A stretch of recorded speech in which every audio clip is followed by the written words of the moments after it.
Vadodara corporation દ્વારા સમા વૃંદાવન 4 રસ્તા ખોડિયાર નગર સોમા તળાવ અને વાસણા રોડ જંકશન ઉપર નવા ફ્લાયઓવર બ્રિજ બનાવવા માટેની કામગીરી શરૂ કરાઈ છે। ત્યારે વાસણા રોડ જંકશન ઉપર ફ્લાયઓવર બ્રિજ બનાવવા સામે સ્થાનિકોએ વિરોધ નોંધાવ્યો। સ્થાનિકોનું કહેવું છે કે અહીંયા ટ્રાફિક થતો જ નથી તો પછી ફ્લાયઓવર શા માટે?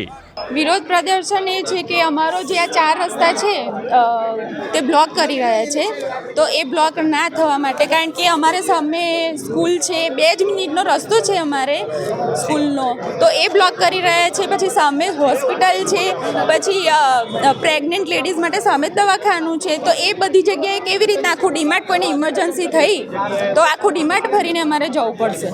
સ્થાનિકોનું કહેવું છે કે અમે સીએમઓ સુધી અનેક રજૂઆતો કરી, પરંતુ હજુ સુધી અમને યોગ્ય જવાબ મળ્યો નથી। મને એક રિપ્લાય એવો આપવામાં આવ્યો હતો, ઇજારો અપાઈ ગયો છે। ઇજારો છે એ તમારો થોપી બેસાડેલો નિર્ણય છે, તમારી જીદ છે, એ ઇજારો છે।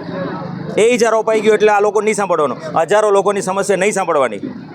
આટલી તમે કેટલાને આમાંથી જેટલા બેરોજગાર થશે, જે દુકાનોના રિટેલ દુકાનોમાં 1-2 માણસ 5-5, 7-7, 10-10 હજાર નોકરી કરે છે, એમાંથી સરકાર આમાંથી 1 જણાને નોકરી આપશે? ફ્લાયઓવર બ્રિજ બનવાથી વેપારીઓને તેમના ધંધામાં અસર થવાની ચિંતા છે। ઉપરાંત અહીં કામ કરતા લોકો પણ બેરોજગાર બની શકે છે। જો આ બ્રિજ બનશે તો સ્થાનિકોએ વોટ ન આપવાની ચીમકી ઉચ્ચારી છે। વડોદરાથી દિવ્ય ભાસ્કર માટે ધવલ ચૌધરીનો રિપોર્ટ। શેર એન્ડ ડાઉનલોડ કરો દિવ્ય ભાસ્કર એપ।